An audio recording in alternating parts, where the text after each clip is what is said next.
आज एक मैंने पाकिस्तानी कम्युनिटी की ग्रुप में एक मैसेज देखा। एक बहन जो है 2 महीने पहले ऑस्ट्रेलिया आई और वो काफ़ी परेशान थी, वो फ्रस्ट्रेटेड थी, डिप्रेस थी।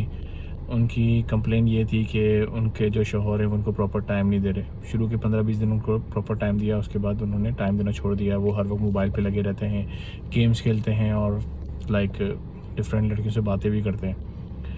तो उसके मेरी नज़र में 2 सिनेरियो हैं और मैं उनका सलूशन भी बताऊंगा। अच्छा, उन्होंने एक बात और मेंशन की कि उनके भाई को पहले से पता था कि इस लड़के की एक्टिविटीज़ सही नहीं है। वो पहले भी शादी से पहले लड़कियों से बातें करता था या अपनी एक्टिविटीज़ में, मतलब जो उनकी एक्टिविटीज़ थी पहले भी, वो शादी के बाद भी वो ऐसी की वैसी हैं। लेकिन उनकी लड़की के जो भाई ने उनको समझाया कि शादी के बाद वो सेटल्ड हो जाएगा और चीज़ें नॉर्मलाइज हो जाएंगी, बैक टू नॉर्मल। जो उसकी एक्टिविटीज़ हैं वो ख़त्म कर देगा।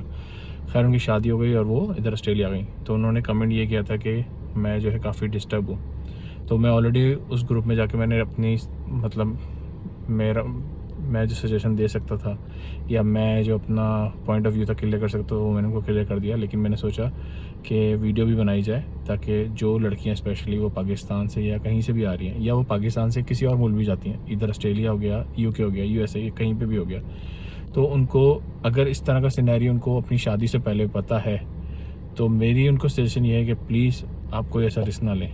क्योंकि जो बंदा शादी से पहले अपनी एक्टिविटीज़ इस तरह की करता आ रहा है, तो वो शादी के बाद भी उसकी कंटिन्यू रहेगी। आप बहुत मुश्किल चांस है कि वो अपनी चीज़ें ख़त्म कर सके। लेकिन अगर आपने कर ली है और आपको पहले से पता था, तो अब आपको थोड़ा बहुत कॉम्प्रोमाइज़ करना पड़ेगा।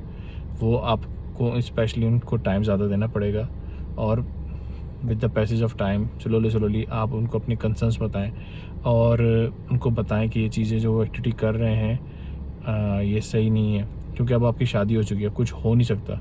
और मैं ये नहीं कहूँगा कि आप फ़ौरन सेपरेशन की तरफ जाएं। एटलीस्ट आप उनको टाइम दें। आपने 2 महीने लिखा है, 2 महीने कुछ भी नहीं होता। इवन कि 6 महीने में भी कुछ नहीं होगा। एटलीस्ट आप 1 साल उनको दें और अपने सारे कंसर्न्स रखें। अपनी सारी जो भी आपकी शिकायतें हैं सॉफ्ट टोन से आप उनके साथ डिस्कस करें। फिर भी नहीं होता तो फिर आप कोई डिसीजन ले सकती हैं। दूसरी बात, अपनी फैमिली एक्सटेंड की तरफ कभी भी नहीं जाइएगा जब तक आप दोनों की म्यूचुअल अंडरस्टैंडिंग से आप लोगों का रिलेशन अच्छा नहीं हो जाता। तीसरी बात ये, और आप माशाल्लाह पढ़ी लिखी हैं, ऑस्ट्रेलिया आ चुकी हैं, तो आप कोशिश करें ऑनलाइन कोई कोर्सेज कर लें या वर्क फ्रॉम होम करने की कोशिश करें। जब कोई स्किल सीख लेंगी तो उससे आपको फ़ायदा ही होगा।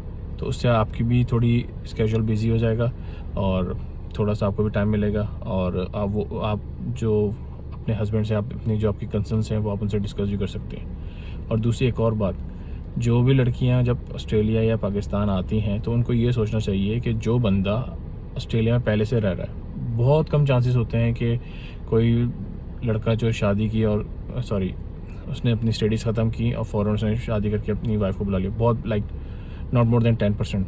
तो मेरी सजेशन ये है कि जो बंदा पिछले 5 साल से 8 साल से ऑस्ट्रेलिया में रह रहा है, क्योंकि ये जो मोबाइल है ना, वो उसके लिए सब कुछ है। वो चाहे वो ऊबर करता हो, चाहे वो सिक्योरिटी करता हो, चाहे वो टैक्सी चलाता हो, चाहे वो किसी कॉर्पोरेट में काम करता हो, फ्री टाइम में उसने सब चीज़ें ही अपने मोबाइल के साथ करनी है। वो गेम भी खेलेगा, वो किसी से बात भी करेगा फैमिली मेम्बर से, या वो कुछ भी कोई XYZ मूवी भी देख रहा है, तो क्योंकि खुशी और गम में उसके साथ उसका मोबाइल है और कोई भी नहीं होता। तो मुझे पर्सनली याद है, मेरा अपनी शादी से पहले स्क्रीन टाइम 10 से 12 घंटे था जब मैं अकेला ऑस्ट्रेलिया में रहता था। अब इसका आधा हो चुका है। तो वक्त के साथ साथ चीज़ें नॉर्मलाइज हो जाती हैं। थोड़ा टाइम आपको देना पड़ेगा, अपनी मसरूफियात भी बढ़ानी पड़ेगी और उनको समझाना भी पड़ेगा जो आपके कंसर्न्स हैं। जब तक ये सारी चीज़ें सॉर्ट आउट नहीं होती, मेरी आपको सजेशन है आप फैमिली एक्सटेंड के ऊपर कभी भी नहीं जाइएगा। Thank you so much.